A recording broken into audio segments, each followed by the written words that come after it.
you can hear, and you hear back the car, we're going to get rolling, get the show started.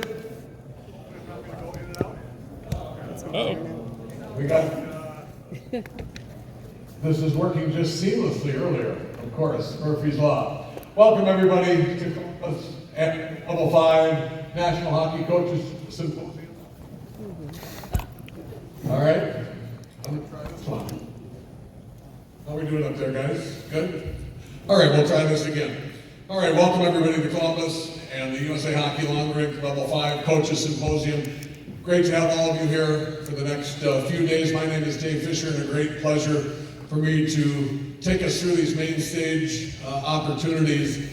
I've been had the good fortune to serve in this role at USA Hockey for the last 20 plus years, overseeing communications, media and public relations, content, serve as the chief spokesperson. One of my favorite events is this one, just harkening back to the first one in Grand Rapids, Michigan in 2005 that I had the pleasure to be a part of. And I think the secret sauce to this event is obviously the unbelievable group of speakers and presenters we have for you to learn from today. But really, at the end of the day, it's the collaboration and the ideas sharing with everybody in the audience and the chance to meet people from all over our great country and learn as we go through these next 4 days together. And I make a challenge to everybody to take the opportunity each day to meet 5 new people.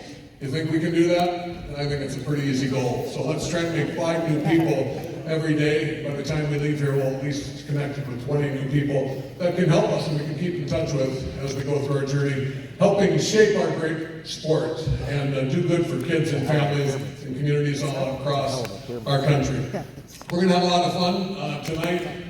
We've got a great lineup of speakers, including a couple of conversations on stage with 2 luminaries in our sport that I know you will enjoy.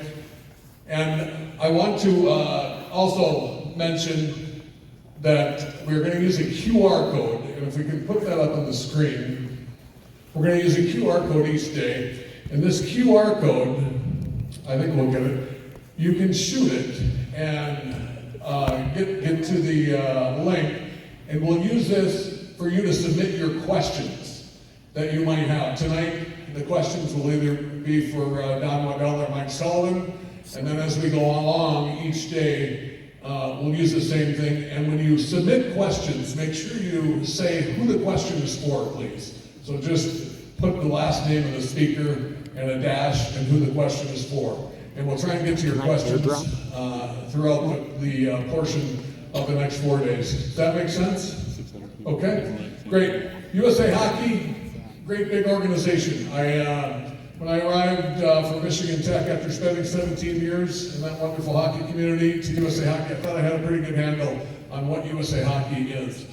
Little did I know, I had absolutely no idea, and still learning today. It is a great big organization intersecting with more than 1 million people involved across our country today. Absolutely remarkable. Never thought when I was a young kid that hockey would be in all 50 states today. And the impact that all of you have is so enormous and something that is fun to hear no matter where I go. It's people always say how great our coaches are, and you people here that are in this room seeking to get your level 5 certification, you're the cream of the crop, and we couldn't thank you enough.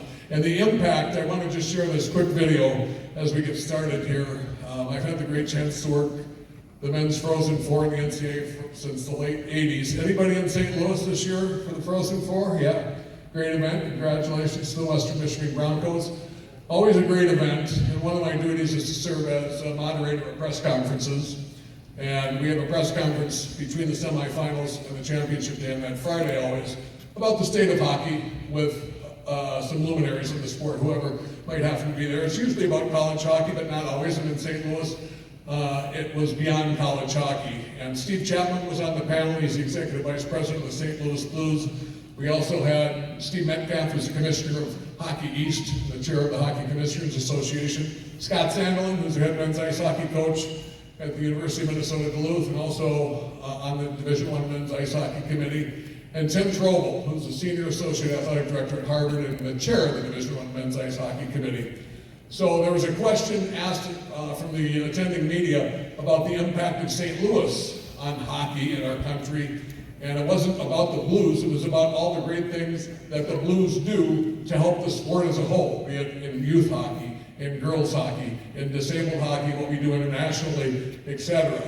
And they really have done just a remarkable job supporting our sport, and another one of many great examples of how NHL teams have helped our sport flourish.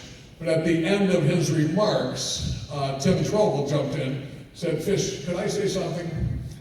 Fish, my nickname, as you might figure out, Dave Fisher. Feel free to use it if you'd like, but wanted to just take a look and showcase what Tim had to say. The role of USA Hockey in that, and I was a college baseball player at Northeastern that didn't skate very well. And I have two boys, 11 and 9, that both are playing AAA hockey in the Boston area. And I have a level 2 certification from USA Hockey in coaching. And that's a baseball player that now just loves this sport, and I've dedicated my life to it.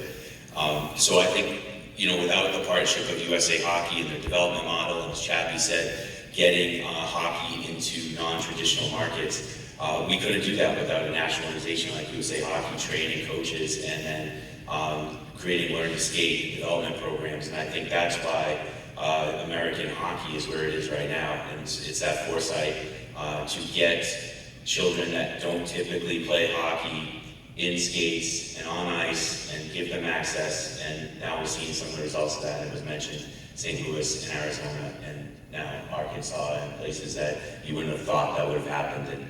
And so I just wanted to make sure that we acknowledge USA Hockey and their role in that.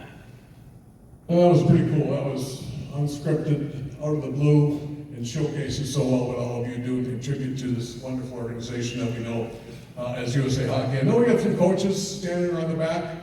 Maybe we could just pause, and there's plenty of seats to fill in the tables if you guys want to come forward and don't want to stand throughout this. And I'm also wondering, how many of you have been to a level 5 before? Anybody out there?